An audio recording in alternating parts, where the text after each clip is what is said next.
म्हणलो हा? काय काय केलं ते जास्त हा माझ्या टूपच फुटलं तिथं हा का नाही तो पुढारी यार बरं तू उडाल नाही आई घालते तूप जाऊची तुझी भरून आली.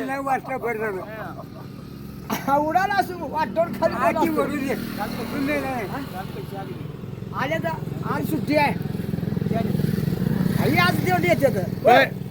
हवा मारलं म्हणून टांगडं दुखालते का आंबा लागल्याला आहे इथून मी पडल्याला जुम खाऊन सायकल निघाली खड्यावर बसवली अशी खूप हा आणि कपशिरी असल्यावर खडका राहता अरे नाही करत हा? बघा आणि मिळू द्या मिळलं नाही तर खर्चाला द्या काय मिळणार आहे ते? पैसे कशाचं हे अनुदान अनुदान मिळाल्यावर देईल की मग. हा? देते. पुन्हा हिमा हा महाग आहे आणि एक दुसरं अनुदान आहे आणि हिरीचं अनुदान आहे हे मग काय नाही. हे माळे मधून काढले हे काय त्याला ते पुटूक पाठवायचं ते हिरीचं उद्या दे बाबा मला काय तर जे पैसे करतात शेपाशे शेपाशावर सारखं का नाही शेपाशावर सारखं बरं का कशामुळं ए मारता जरा 100. खरं ए, खरं दादा बोला खाल नाही, याला खाल. आल्यावर खरं खोटं आहे जे पैसे तुझे ए अप्पा याला खाल नाही दे